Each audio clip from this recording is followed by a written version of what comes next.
isang lalaki na labis na nakalit dahil ang kanyang mga anak na babae na ipinanganak sa Amerika ngunit may lahing Egyptian ay nakikipag-date sa mga Amerikanong lalaki. Ang nagpasya na ilabas ang kanyang galit sa kanila sa pinakamalupit na paraan. Sa loob ng maraming taon, ang mamamatay taong ito ay nasa listahan ng FBI's 10 Most Wanted. Ito ang kwento ng isang lalaking nagngangalang Yasser Abdel Said.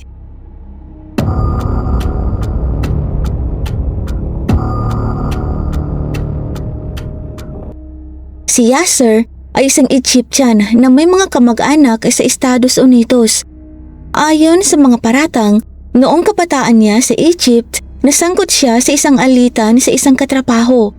Hindi malinaw ang eksaktong detalye ng nangyari, pawang mga aligasyon lamang.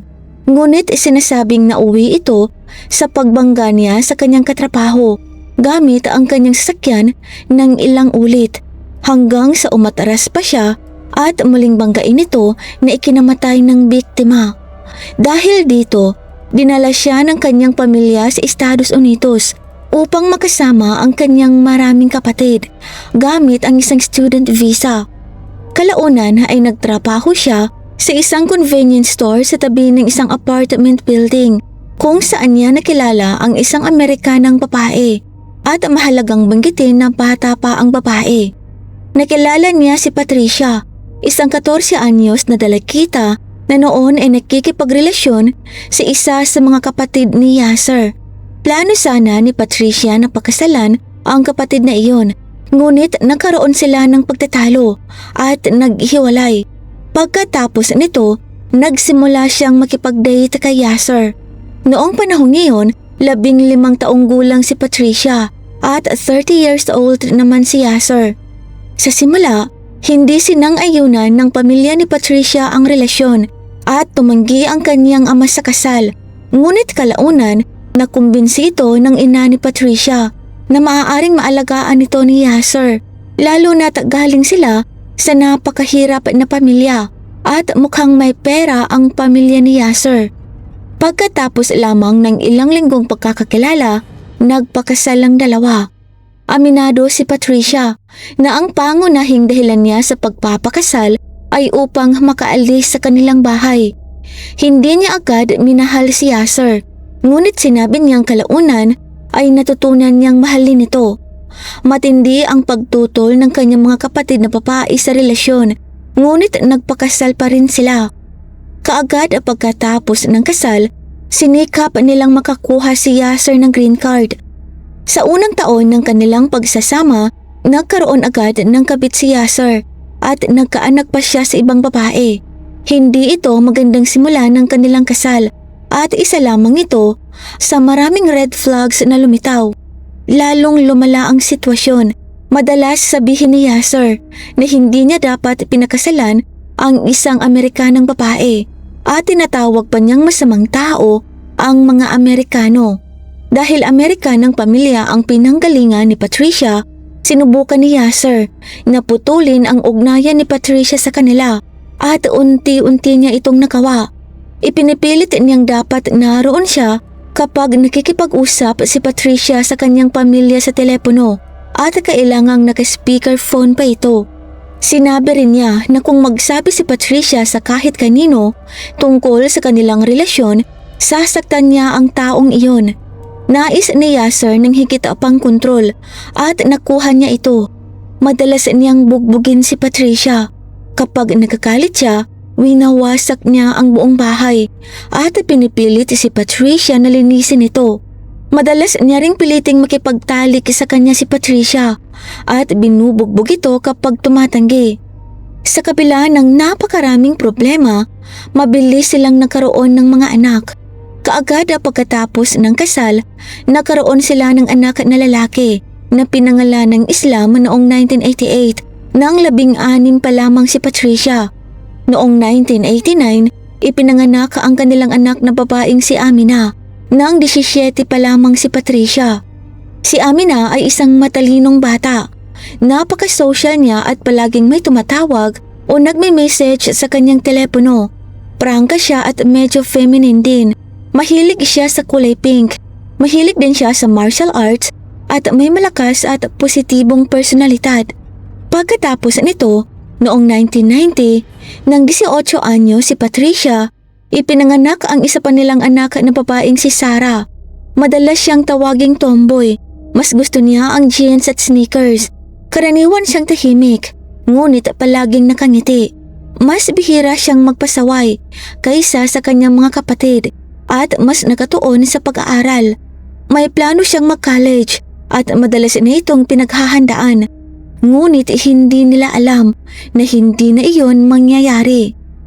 Sa panahong ito ng kanilang pagsasama, marami ng kapit si Yasser at halos hindi na niya ito itinatago. Madalas din siyang mawalan ng trabaho. Sa mahabang panahon, ilang buwan lang siyang nagtrabaho sa 7-Eleven at ilang buwan sa Walmart. Nang magkaroon siya ng trabaho kalaunan, kadalasan ay ang pagiging taxi driver. Hindi lamang kay Patricia ibinubuhos ni Yasser ang kanyang galit. Sinimulan din niyang bugbugin ang mga bata, lalo na sina Sarah at Amina. Noong 1998, nang 8 at 9 na taong gulang pa lamang ang mga ito, lalo pang lumala ang pananakit hanggang sa ibahagi ng magkapatid ang isang lihim sa kanilang tiyahin sa mga kapatid ni Patricia. Ibinunyag nila na minules siya at ihinali sila ng amang si Yasser ng maraming beses. Sinabi rin ni Amina sa mga pulis na matagal nang alam ng kanilang ina ang nangyayari, ngunit wala itong ginawa upang pigilin ito. Sandaling iniwan ni Patricia si Yasser at dinala sa ospital ang mga anak upang masuri. Hindi nagtagal, nasangkot na rin ng CPS o Child Protection Services. Ngunit dahil hindi kamakailan nangyari ang panghahalay, kakaunti lamang ang ebidensyang nakuha sa medical examination. Dahil dito, mahina ang kanilang kaso sa legal na proseso. Malinaw na sinabi ng magkapatid na natatakot sila sa kanilang ama at sa mga kapatid nito, ang kanilang mga tiyuhin. Natatakot din sila na baka dukutin sila. Hinarap ng pulisya si Yasser tungkol dito. Pagkatapos nito, paulit-ulit niyang tinawagan ang bahay ng pamilya ni Patricia, anumang oras ng araw o gabi. Minsan hanggang alas 3 ng madaling araw at minsan ay bawat 30 minutes. Ilang beses siyang pinagsabihan ng mga pulis na tumikil, ngunit hindi ito naging epektibo. Dahil hindi niya makontak si Patricia, sinimulan din niyang harasin ang pamilya nito. Halos araw-araw niya silang tinatakot. Muli itong iniulat sa pulisya at sinikap nila siyang arestuhin dahil sa mga panta. Naaresto si Yasser sa kasong tinatawag na retaliation. Ngunit sa huli, pansamantala siyang nakulong dahil sa napakaraming hindi nabayarang traffic tickets. Pinilit ng parehong magulang ang magkapatid na sabihin sa mga pulis na nagsisinungaling sila tungkol sa panghahalay upang maibasura ang kaso at makaiwas si Yasser sa kulungan. Kaya sumunod na lamang ang magkapatid.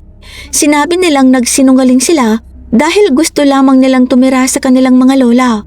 Gayunpaman, nagsulat sila ng liham, marahil para sa kanilang tiyahin, na humihiling na ilayo sila sa bahay ng kanilang ama. Pero natagpuan ito ng kanilang inang si Patricia at itinago ito sa kanyang aparator. Kalaunan ay nalaman nito ng kanilang tiyahing si Connie. Nabuksan nito ang aparador ni Patricia at nakuha ang liham at pagkatapos ay ibinigay ito sa CPS. Nang makalabas si Yasser sa kulungan, bumalik si Patricia sa kanya at ipinagpatuloy ang kanilang relasyon. Kaagad nilang dinala ang lahat ng mga anak sa Maryland at pagkatapos ay sa Egypt sa loob ng ilang buwan upang hintayin na humupa ang investigasyon. Sinabi ni Patricia na sumunod lamang siya dahil sa takot kahit na maraming pagkakataon siyang pwedeng makatakas. Pagbalik nila walang nagbago, lalo pa itong lumala. Isang pinsan ni Sarah at Amina na dating madalas bumisita sa kanilang bahay ay tumigil na sa pagpunta. Kalaunan ay sinabi nito na hinihipuan rin siya ni Yasser. Tulad ni Sarah at Amina, tumanggi na rin siyang bumalik sa bahay na iyon. Tuwing umaga, sumasakay si Amina sa school bus na may mga pasa at sukat tulad ng bugbog at pumutok na labi. Inamin niya sa mga malalapit na kaibigan na ang mga sugat na ito ay galing sa kanyang ama at hindi siya pinapayagan ng kanyang ina na magpagamot. Habang tumatanda sina Amina at Sarah, dumating ang panahon na gusto na nilang makipag-date at ginawa nga nila ito. Ngunit malinaw na magiging malaking problema si Yasser. Kung may makilala man sila, kailangan itong gawin ng lihim dahil may tunay na banta ng karahasan kapag nalaman ito ng kanilang ama. Sa kanyang teenage years, nakilala ni Amina ang isang lalaking nagngangalang Joseph sa kanyang martial arts class at mabilis silang naging magkasintahan. Nagustuhan ni Amina ang hilig nito sa musika at naging napakalapit nila sa isa't isa. Lagi silang magkasama hanggat maaari. Isang malaking hamon dahil sa sitwasyon ng kanyang ama. Maganda ang kanilang relasyon at matibay ang kanilang ugnayan. Kahit alam nilang malamang tutol si Yasser sa relasyon, handa silang harapin ang problema ngayon kapag dumating ang panahon. Sa simula, lihim ang kanilang relasyon. Ngunit makalipas ang ilang panahon, nagpasya silang sabihin ito sa ina ni Joseph pati na rin ang nakakatakot na sitwasyong kinakaharap ni Amina sa kanilang bahay. Nang 16 si Amina, gusto siyang dalhin ni Yasser sa Egypt upang ipakasal sa isang lalaking handang magbayad ng malaking halaga para sa kanya.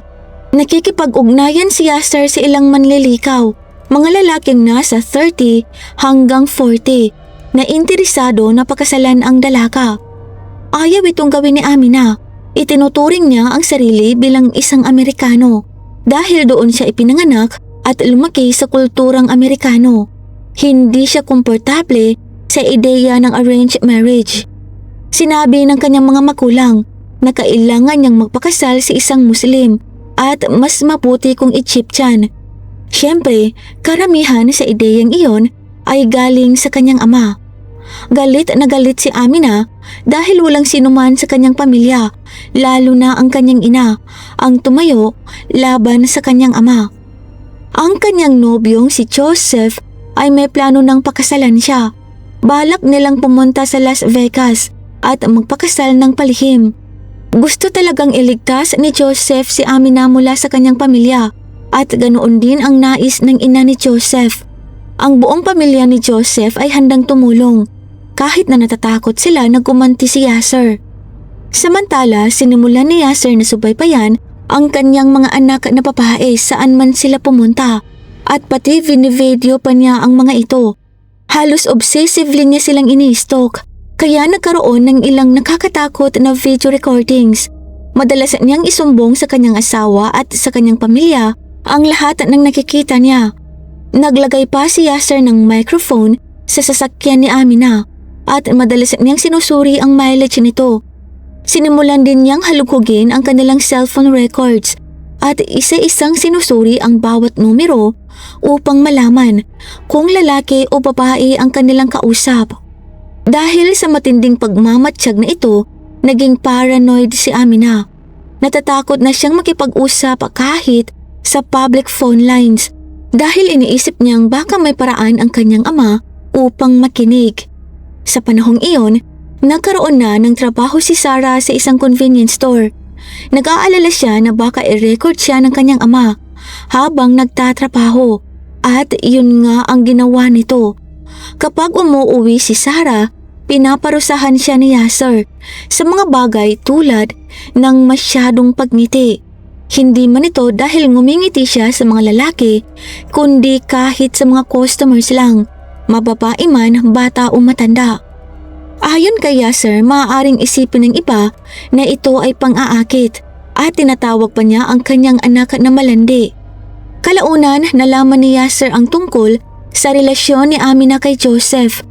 Dahil mahigpit niyang ipinagbawal sa mga babaeng anak ang pagkakaroon ng nobyo, lalo na kung Amerikano at hindi Muslim, labis siyang nakalit. Natagpuan niya ang isang liham na isinusulat ni Amina para kay Joseph, kung saan malinaw na nakasulat ang pangalan at address ng bahay nito. Hindi malinaw kung bakit, Ngunit sa kabutihang palad ay hindi napansin ni Yasser ang address. Agad niyang pinaharap si Amina at ininterrogate ito. Matalino si Amina at mabilis siyang nakaisip ng kwento. Sinabi niyang nagsusulat siya ng liham sa isang imaginary boyfriend dahil gusto niyang maranasan iyon kahit alam niyang hindi siya pinapayagang makipag-date. Hindi talaga naniwala si Yasser, ngunit wala siyang ebidensya upang patunayan ng hinala. Bilang tugon sa insidenteng iyon, biglang inilipat ni Yasser ang buong pamilya sa loob ng halos magdamag. Nawala ng kontak ang pamilya ni Joseph sa loob ng ilang napakabigat na araw. Labis silang nag-aalala dahil alam nila kung gaano kamarahas si Yasser at ilang beses na itong nagbanta na pwersahang dadalhin si Amina sa Egypt. Inilipat ni Yasser ang pamilya mula Belfort, Texas papunta sa Louisville, mga 20 miles ang layo, sa loob lamang ng 2 araw. Pagkalipas ng ilang araw, tinawagan ni Amina ang kanyang taekwondo teacher. Sinabi kung nasaan sila at hiniling na iparating ang mensahe kay Joseph at sa ina nito. Patuloy ding nagpapadala ng mga liham si Amina sa ina ni Joseph na nagpapala na gusto ni Yasser na patayin si Joseph. Kaya pinadalhan niya rin ito ng buong larawan ng kanilang pamilya para makaiwas sila sakaling makita nila ang isa sa mga ito. Habang tumatagal, lalo pang malubhang binubugbog ni Yasser si Amina at palagi siyang minumura. Habang binubugbog, pilit niyang hinihingi ang buong pangalan ni Joseph, ngunit hindi kailanman nagsumbong si Amina. Hindi nagtagal, muling dinala sina Amina at Sarah sa Egypt laban sa kanilang kagustuhan. Pagdating doon, kinuha ni Yasser ang kanilang mga passport. Isang beses ay nakatakas sandali si Amina at nagpadala ng email sa ina ni Joseph mula sa isang internet cafe. Nagtatanong kung ano ang dapat niyang gawin. Sinabi ni Amina sa iba na matagal na niyang alam na balang araw ay papatayin siya ng kanyang ama. Naging desperado siya hanggang sa pag-isipan pa niyang patayin ang kanyang ama gamit ang baril nito o kaya naman siya na lang ang magpapatiwakal. Malaki ang naging epekto nito sa kanyang mental health. Ngunit pakiramdam niya ay hindi siya maaaring magpatingin sa therapist dahil bilang minor de edad, maaaring ipaalam ng therapist sa kanyang mga magulang ang lahat. Noong Pasko ng 2007, tuluyan nang napuno sina Amina, Sarah at ang kanyang inang si Patricia. Tumakbo sina Amina at Sarah papunta sa trabaho ng kanilang ina at sinabi na nagwala ang kanilang ama at winawasiwas ang isang baril sa kanila. Tumanggi kasi silang sundin ang utos ni Yasser na muli silang pumayag sa arranged marriage sa Egypt at tuluyan nitong nakalit. Nagpasya silang tumakas ng sabay-sabay. Sina Patricia, Amina, ang kaibigan nitong si Eddie na ginamit bilang panlito upang maprotektahan si Joseph. Kasama si Sarah at ang nobyo nitong si Eric ay tumakas papunta sa bahay ng kanilang tita Jill sa Kansas. Sinabi ni Patricia sa mga kapatid na matagal na niyang gustong tumakas, ngunit nagduda ang kanyang pamilya dahil maraming beses na siyang bumalik kay Yasser noon. Sa pagkakataong ito, kakaiba ang nangyari. Inamin ni Patricia kay Jill na binubugbog ni Yasser ang mga bata at nagbanta itong papatayin si Amina. Ngunit ang pakiramdam na iyon ng kaligtasan ay isang ilusyon lamang. Ipinakita ng mga phone records ni Patricia na patuloy siyang nakikipag-ugnayan kay Yasser simula December 26, isang araw lamang matapos silang tumakas. Paulit-ulit na itong tinatawagan ng palihim habang nagpapanggap sa mga anak na seryoso siyang iwan ng kanilang ama. Hindi nagtagal, dinala ni Patricia ang magkapatid sa Tulsa, Oklahoma, kung saan nagrenta sila ng apartment gamit ang peking pangalan. Si Eddie na kailangang bumalik sa trabaho at pakiramdam niya ay maayos na ang lahat ay bumalik sa Texas upang ipagpatuloy ang kanyang normal na buhay.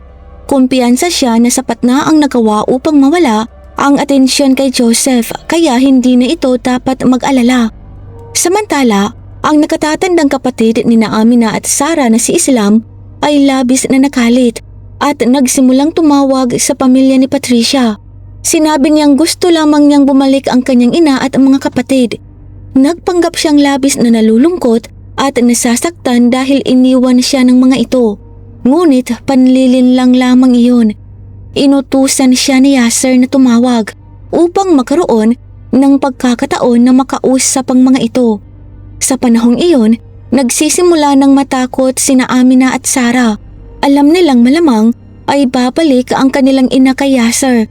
Ramdam nila na nanghihina ang desisyon ng kanilang ina na iwan ang kanilang ama. Pakiramdam ng magkapatid na mas mahalaga kay Patricia si Yasser kaysa sa kanilang kaligtasan, pati na ang kanilang mga buhay. At iyon nga ang nangyari. Ilang araw lamang matapos silang tumakas, lihim silang ibinalik ni Patricia kay Yasser, nalabag sa kanilang kagustuhan. Sinabi ni Patricia na babalik sila upang manatili sa kanilang mga tiyahin para sa New Year at nangako siyang hindi sila mananatili kay Yasser. Ngunit kailanman ay hindi nakatanggap ng tawag ang tiyahin tungkol sa planong iyon. Nang nasa sasakyan na sila pauwi sa Texas, saka lamang sinabi ni Patricia ang totoo. Uuwi sila sa bahay ni Yasser. Nang makita ni Amina kung gaano kalala ang sitwasyon, nagalit siya at agad na bumalik upang manatili kay Eddie. Samantala, bumalik si Patricia kay Yasser at sinabi rito ang lahat tungkol sa kanilang paglalakbay at kung nasaan nagtatago si Amina. Ngayon ay labis nang nagpapanik si Amina. Ayon sa payo ng kanyang tiyahin, plano niyang tumakas at magsamba ng restraining order. Ngunit tinatawagan siya ni Patricia araw-araw, halos buong araw sa lahat ng oras. Pinipilit siyang bumalik katulad ng ginagawa ni Yasser noon. Natural na tumanggi si Amina dahil ilang beses na siyang pinagbanta ang papatayin ng kanyang ama at lalo pa itong galit ngayon.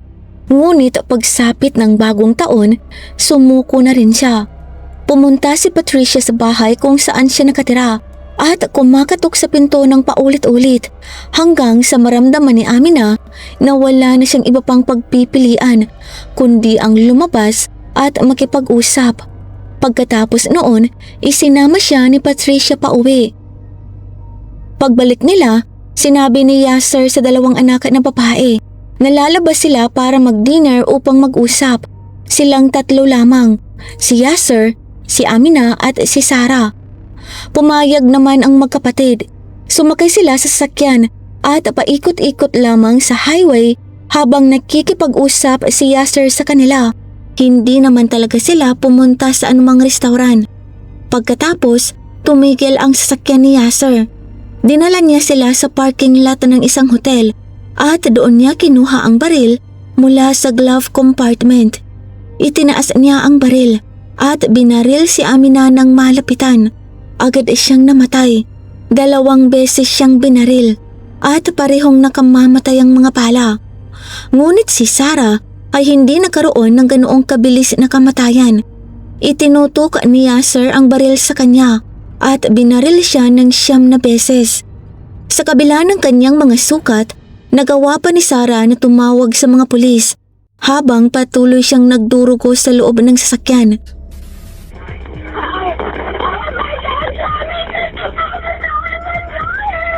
What's going on, man? I'm dying, that's what's up.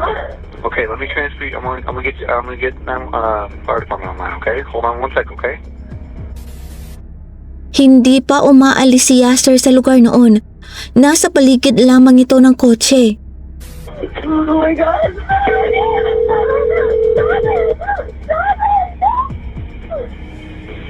Irving Fire Department. Ma'am, are you still there?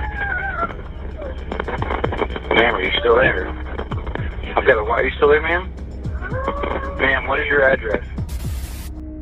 Habang nasa gitna ng tawag, binuksan niya ang pinto ng taxi at narinig sa tawag ang huling sigaw ni Sarah bago niya ito barilin muli. Namatay si Sarah dahil sa mga tama ng bala sa paka, atay at bato habang unti-unting nauubusan ng dugo sa loob ng sasakyan. Ang mas nakakapangilabot, 1/3 miles lamang ang layo niya mula sa police station nang mangyari ang tawag. Hindi na trace ng mga pulis ang tawag kaya paikot-ikot silang naganap sa mga kalye ng mahigit 1 oras. Sa panahong iyon, matagal nang nakatakas si Yasser. Kalaunan, natagpuan ng kanyang taxi na may tumutulong duko sa parking lot kung saan naganap ang karahasan matapos itong makita ng isa pang taxi driver. Pagdating ng mga pulis, nakita nila sa sasakyan ang mga passport ni na Amina at Sarah. Naniniwala ang mga investigador na posibleng balak ni Yasser na pilitin silang bumalik sa Egypt bago tuluyang nagkagulo ang mga pangyayari. Labis na nagulat ang lahat ng sangkot, hindi lamang dahil sa mga pagpatay, kundi dahil nagpasya pa ang magkapatid na bumalik sa pamilya. Para sa marami, walang katuturan ang nangyari. Ang FBI ay nagpasya na ang kaso ay isang honor killing. Ang honor killing ay isang uri ng krimen kung saan pinapatay ang isang miyembro ng pamilya ang isa pang miyembro. Karaniwan ay babae dahil sa paniniwalang nagdala ito ng kahihiyan sa pamilya.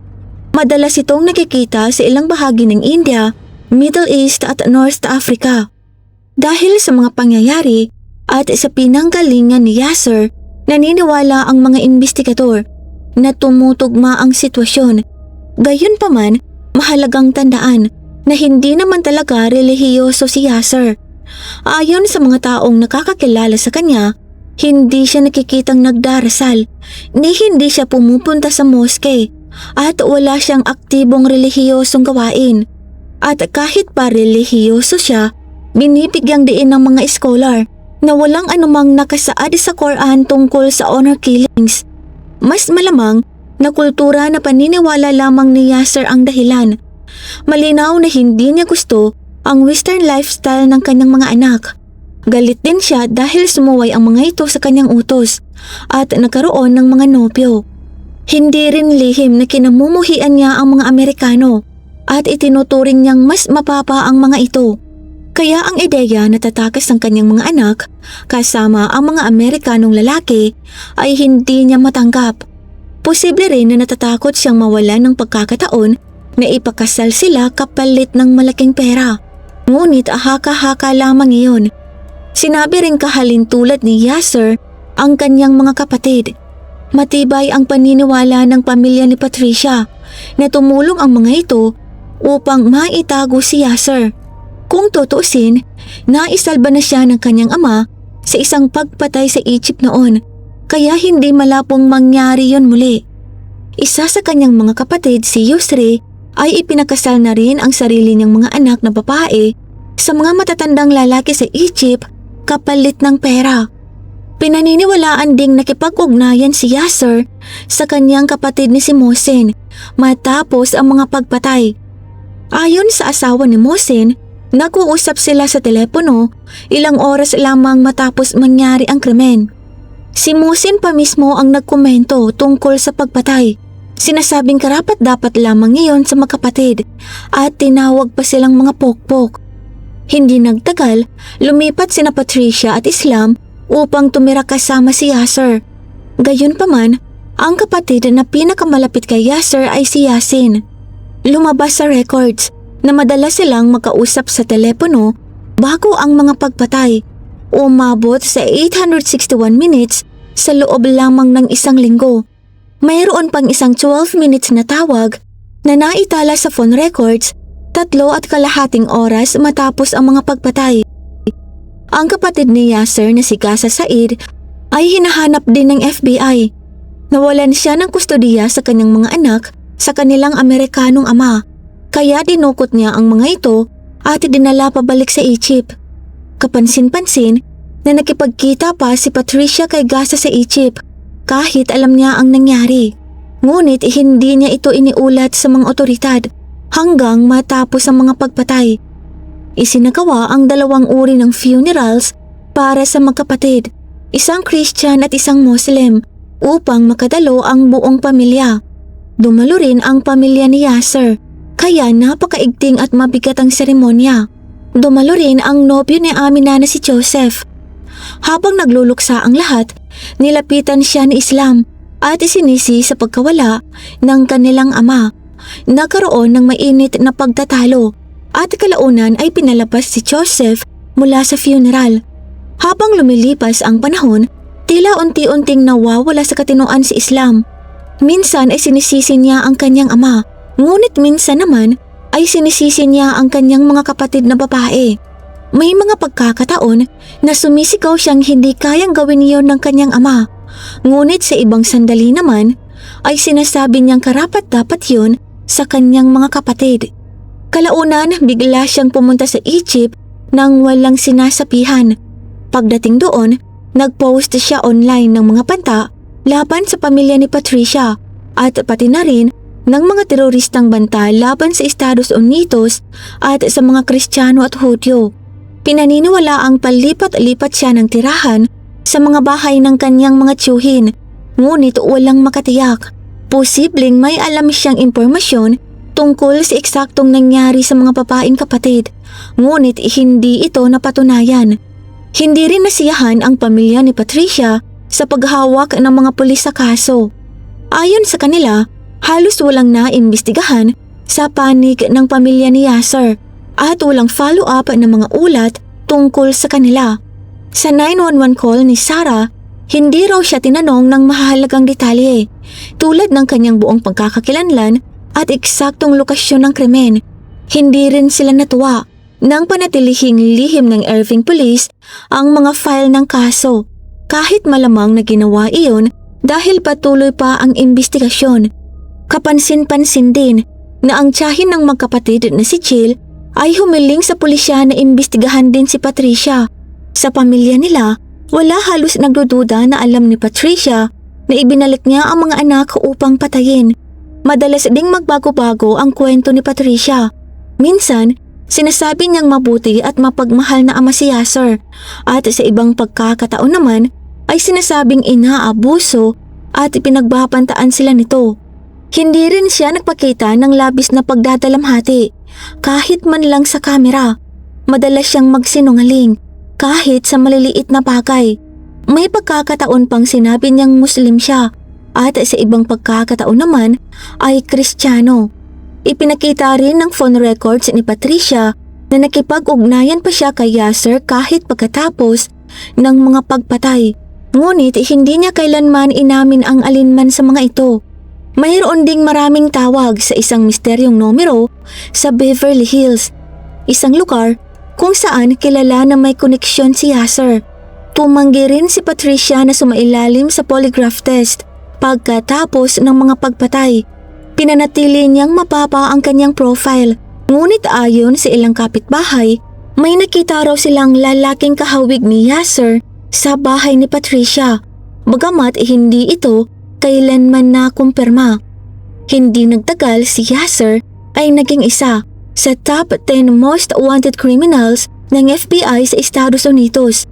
Walang record na nagpakita na bumalik siya sa Egypt. Yon ay kung gamit niya ang kanyang tunay na pagkakakilanlan. Naniniwala ang FBI na maaaring nagtatrabaho si Yasser bilang taxi driver sa New York City, kung saan nakatira ang isa pa niyang kapatid. Pinaniniwalaan din na tinutulungan siya ng kanyang pamilya na magtago. Ilang beses din umanong may nagulat na nakita siya sa New York area matapos ang mga pagpatay. Nag-alok ang FBI ng $100,000 na papuya, mga nasa 5.9 million pesos kasalukuyan, para sa sino mang makapagbibigay ng impormasyon na magtuturo sa kanyang pagkakaaresto. Ngunit sa paglipas ng panahon, lalo lamang lumiliit ang pag-asa na mahuhuli pa siya. Naniniwala rin ang FBI na maaaring nasa Northern Texas pa rin si Yasser na tinatago ng kanyang maraming koneksyon sa lugar. Ngunit habang tumatagal, tumatanda na rin si Yasser. Posibleng mabuhay siya ng normal at mamatay sa natural na paraan bago pa siya matagpuan ng pulisya. Sa loob ng maraming taon, patuloy na tinutukan ng pulisya ang investigasyon. Isang senior officer pa nga ang ipinaglipan ang kanyang pagriretiro ng ilang taon upang maipagpatuloy lamang ang kaso. Patuloy nilang sinusundan bawat lead na kanilang natatanggap. Matapos magtago ni Yasser mula noong 2008, nakatanggap din sa wakas ng isang mahalagang impormasyon ng pulisya noong 2017 tungkol sa posibleng kinaroroonan ni Yasser. Halos mahuli na sana siya ng mga pulis. May nakakita sa kanya sa apartment ng kanyang anak na si Islam, partikular sa Copper Canyon Apartments. Nang dumating ang isang maintenance worker upang ayusin ang air conditioner sa apartment, agad niyang nakilala si Yasser. Paglabas niya ng apartment, tumawag agad siya sa pulisya. Mukhang napansin ni Yasser na nabuking na siya. Batay sa posisyon ng kanyang salamin na nahulog at nabasag sa lupa, lumalabas na tumakas siya sa pamamagitan ng paglabas sa bintana ng ikalawang palapag at tumakbo palayo. Pagdating ng mga pulis at makuha nila ang search warrant, huli na ang lahat, nakatakas na si Yasser. Kaunti na lamang at mahuhuli na sana siya. Matapos ang mahabang paghahanap, para sa ilan ay nagbigay ito ng pag-asa. Alam na nila ngayon na nasa lugar pa rin si Yasser at posibleng bumibisita sa kanyang anak paminsan-minsan. Ngunit para sa iba, malaking dagok ito sa kanilang moral. Natakot sila na baka yun na ang nag-iisang pagkakataon nilang mahuli si Yasser at baka tuluyan na siyang tumakas palabas ng bansa. Ngunit noong 2020, sa wakas ay natagpuan si Yasser. Dahil alam ng pulisya na patuloy pa rin siyang nakikipag-ugnayan sa kanyang anak na si Islam, mas lalo nilang binabantayan ito. Isang araw, habang sinusundan si Islam, napansin ng mga pulis na siya at ang kapatid ni Yasser na si Yasin ay may dalang mga bag ng pagkain papunta sa isang bahay sa Justin, Texas. Ang bahay na iyon ay nakarehistro sa pinsan ni Islam. Matagal silang nanatili sa loob bago lumabas na may dalang mga bag na tila basura. Pagkatapos nilang umalis, may ilaw na bumukas sa loob ng bahay. Mula sa labas, nakita ng mga pulis ang anyo ng isang tao na naglalakad pabalik-balik sa harap ng mga bintana. Doon nila napagtanto na malamang nandoon ang kanilang hinahanap na tao. Hindi nagtagal, nakakuha ang pulisya ng search warrant para sa bahay. Pagdating nila roon, agad nilang nalaman na si Yasser ngayon. Sa loob ng maraming taon, araw-araw nilang tinitingnan ang larawan ni Yasser. Kaya agad nila siyang nakilala. Si Yasser mismo ay tila alam na tapos na ang lahat. Humiga siya nang nakadapa sa lupa sa harap ng mga pulis. Nang siya ay aristuhin at pusasan, nanatili siyang tahimik. Hindi siya lumaban at sumunod lamang sa mga utos. Kaagad siyang inaresto sa kasong unlawful flight to avoid prosecution upang matiyak na hindi na siya muling makatakas at manatili siyang nakakulong habang nagpapatuloy ang proseso ng hustisya. Lumalabas sa investigasyon na tinatago siya ng kanyang anak na si Islam Said at ng kapatid niyang si Yasin Said sa Northern Texas sa loob ng maraming taon, eksaktong tulad ng matagal nang pinaghihinalaan ng FBI. Sa loob lamang ng 2 oras matapos siyang mahuli, ipinaalam ng pulisya sa publiko na sa wakas ay nahuli na si Yasser. Kalaunan, humarap sa pagliliti si Islam Said. Umamin siya sa kasong conspiracy to conceal a person from arrest, concealing a person from arrest, at conspiracy to obstruct an official proceedings. Tahasan niyang inamin na tinulungan niyang itago ang kanyang ama sa loob ng maraming taon. Nakaharap si Islam sa posibleng 30 years na pagkakabilanggo. Ngunit sa huli ay sinentensyahan siya ng 10 taon. Kasalukuyan niyang pinagsisilbihan ang kanyang sentensya sa Federal Correctional Institution of Big Spring. Samantala, ang kanyang tiyuhin na si Yasin Said ay nahatulan din sa mga katulad na kaso dahil sa pakikisabuatan kay Islam upang maitago si Yasser. Napatunayang nagkasala si Yasin sa conspiracy to conceal a person from arrest, concealing a person from arrest, at conspiracy to obstruct an official proceeding. Siya ay sinentensyahan ng 12 taon sa kulungan at kasalukuyang nakakulong sa Federal Correctional Institution sa Bastrop. Matapos makulong ang dalawang ito, sa wakas ay nagsimula na rin ang paglilitis kay Yasser Abdel Said matapos ang napakaraming taon. Sa panahon ng paglilitis, kahit ang mga batikang pulis ay nahirapang pigilan ng kanilang emosyon habang inaalala ang araw na natagpuan nila ang magkapatid sa loob ng taxi. Marami sa mga pulis na matagal nang nagretiro, kahit ang ilan na naninirahan sa ibang bansa ay bumalik upang magbigay ng kanilang testimonya sa korte.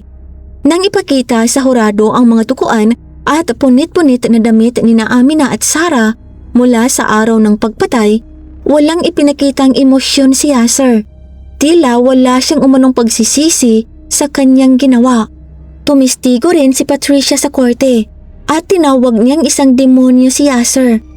Habang hawak ang dalawang larawan ng kanyang mga anak, nagbigay siya ng isang talumpati tungkol sa kung sino sina Amina at Sarah at kung anong buhay ang pinaplano nilang tahakin. Sinisi rin niya si Yasser sa pag-brainwash kay Islam sa loob ng maraming taon at sinabi niyang dahil dito ay masisira ang buhay ng kanilang anak sa kulungan sa loob ng 10 taon. Sa huli, sinabi ni Patricia na wala siyang nararamdaman kundi galit at puot kay Yasser at ipinahayag niyang umaasa siyang masaktan nito habang nasa loob ng kulungan. Sa kabila ng kanyang emosyonal na talumpati, maraming tao sa publiko ang hindi nakaramdam ng simpatsya para kay Patricia. Marami pa rin ang nananawagan sa pulisya na imbestigahan pa siya dahil naniniwala sila na may bahagi siyang pananagutan sa pagbalik ng magkapatid kay Yasser sa simula pa lamang. May ilan pang nagtseorya na sinadya niyang itakda ang kanyang mga anak sa kapahamakan. Sa ngayon, tila hindi naniniwala ang pulisya sa teoryeng ito. Ang tunay na layunin ni Patricia sa kanyang mga ginawa noong araw na yon ay maaaring manatiling isang misteryo magpakailanman. Kalaunan, si Yasser mismo ay tumistigo sa korte. Sa tulong ng isang translator, nagsalita siya tungkol sa kanyang nakaraan, kung paano siya dumating sa Estados Unidos at kung paano siya naging mamamayan doon. Ayon kay Yasser, ganito raw ang nangyari noong araw na yon. Nang makipagkita siya sa kanyang mga anak na babae, nais lamang daw niyang kausapin sila upang ayusin ang isang problema. Inamin niya na ang problema ngayon ay ang pagkikipag-date ng kanyang mga anak. Gayunpaman, sinabi niyang hindi niya planong patayin ng mga ito. Gusto lamang daw niyang ipasyal sila habang nag-uusap. Habang nagmamaneho, pakiramdam daw niya ay may sumusunod sa kanila. Dahil dito, nagpasya siyang iwan ang magkapatid sa kotse sa isang malapit na cab stand. Dahil inakala niyang ang mga taong sumusunod sa kanila ay maaaring mga kaibigan ng magkapatid upang magkaroon ng mga ito ng pagkakataong makausap ang mga yon. Pagkatapos, sinabi niyang sumakay siya ng bus pa uwi mula sa isang kalapit na bus station. Binanggit din niya na naiwan niya ang kanyang baril at telepono sa kotse kasama ng mga anak, ngunit hindi niya maipaliwanag kung bakit. Kalaunan, narinig daw niya na may isang taong nasaktan pero hindi niya kilala kung sino. Nang makita niya sa TV na siya ang pinaghihinalaan ng pulisya, sinabi niyang pakiramdam niya ay napakahigpit ng coverage ng media laban sa kanya. Samantala, sinabi ng mga apokado ni Yasser na pinag-initan lamang siya ng pulisya dahil siya ay isang Arab Muslim. Ayon sa kanila, posible raw na ang dalawang nobyo ng magkapatid ang pumatay sa kanila kahit pa tumulong ang mga ito upang protektahan ng magkapatid noon. Ngunit itinuro ng mga prosecutor ang maraming butas sa kwento ni Yasser. Binanggit din nila na wala namang nagbanggit ng kanyang lahi o relihiyon maliban sa sarili niyang mga apokado. Idiniin din nila na si Yasser at hindi ang mga nobyo ng magkapatid ang may mahabang kasaysayan ng pang-aabuso at panghahalay sa kanyang mga anak. Bukod dito, si Yasser lamang ang nagtago sa loob ng 14 na taon sa halip na kusang lumantad at ipaliwanag ang kanyang panig. At higit sa lahat, tuwirang sinabi ni Sarah sa police dispatcher kung sino ang pumatay sa kanya habang nasa tawag siya sa 911. Ipinaplay muli sa korte ang 911 call ni Sarah, ngunit walang ipinakitang emosyon si Yasser habang pinakikinggan ito. Pagkatapos nito, binasa rin sa korte ang isang liham na isinulat ni Amina noong siya ay nagtatago pa noon.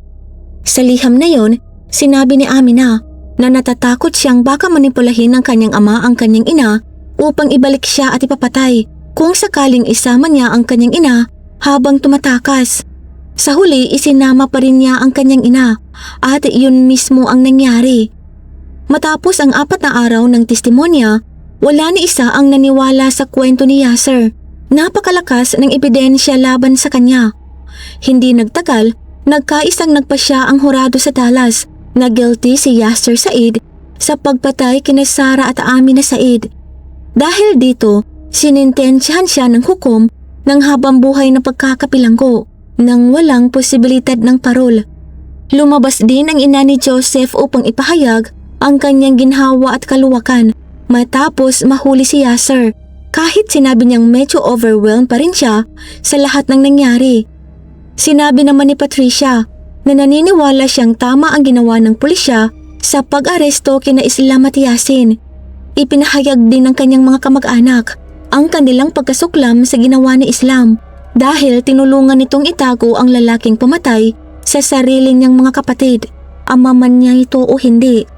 Marami pa ring tao sa publiko ang patuloy na sinisisi si Patricia sa nangyari.